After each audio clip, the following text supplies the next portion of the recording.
ফিরে এলাম বিরতির পর। অল্পেতে প্রাণে রক্ষা পেল গোটা পরিবার।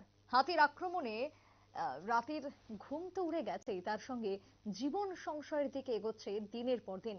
এমনটাই অভিযোগ তেলিয়ামুড়া থেকে উঠে এসেছে। কার্যত দিশেহারা গ্রামবাসীরা রাত যখন গভীর হচ্ছে তখনই বন্য দাতালের দল বেরিয়ে আসছে বন থেকে, জঙ্গল থেকে প্রবেশ করছে লোকালয়ে। একের পর এক আক্রমণ, তাদের তীব্র লীলা, তাণ্ডব লীলা চলছে। বিশেষ করে ব্যক্তির বসত ঘরে ভাঙচুর চালানো হয় গতকালকে রাত্রে, এমনটাই অভিযোগ তেলিয়ামুড়া থেকে। দিশেহারা হয়ে পড়েছিলেন এতে পরিবারের সদস্যরা। খাটের উপর ঘুমন্ত অবস্থায় ছিল গোটা পরিবার। খাটের উপরে ভেঙে পড়লো হুড়মুড়িয়ে মাটির কোঠা বসত ঘরের দেওয়াল। অল্পেতে প্রাণে বাঁচলো পরিবারের মানুষজন।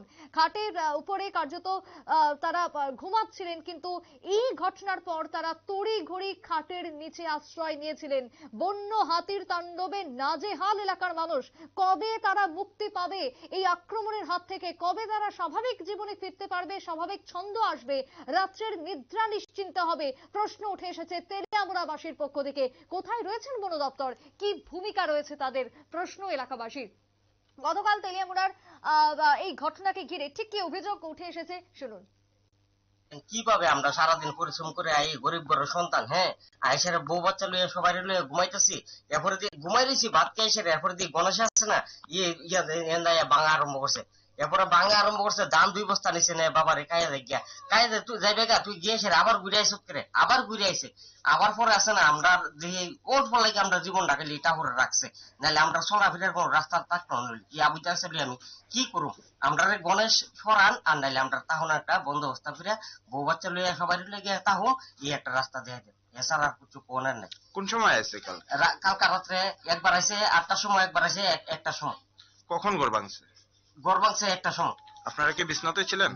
বিছনাত আয় দুপুর করে আমরা কাঠের নিচে গেছি যান বাঁচান লাগে, কিটা করুম, গেছি যান বাঁচানোর লেগে, গেছি যান বাঁচাইছি। এরপরে এই বিছনাত আমরা বিছনার মধ্যে বাচ্চা কাচ্চা লইয়া সবাই লইয়া ঘুমাই দিছি। এরপরে দিয়ে আর যান বাঁচানোর কোন রাস্তা নেই, যে বাইরেও তাও কোনো রাস্তা নাই। কিটা করুম কোন? দেখেন আমরা একটা গরিব গরিব সন্তান, যখন আমরা একটা তাহনের রাস্তা দেন, নাহলে আপনারা বনে সরা।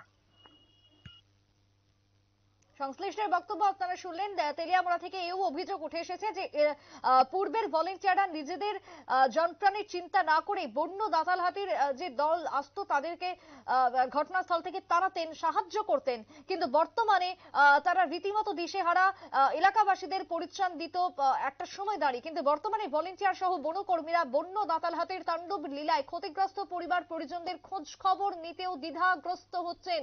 খোঁজ খবর নেওয়ারও প্রয়োজনীয় মনে করছেন না।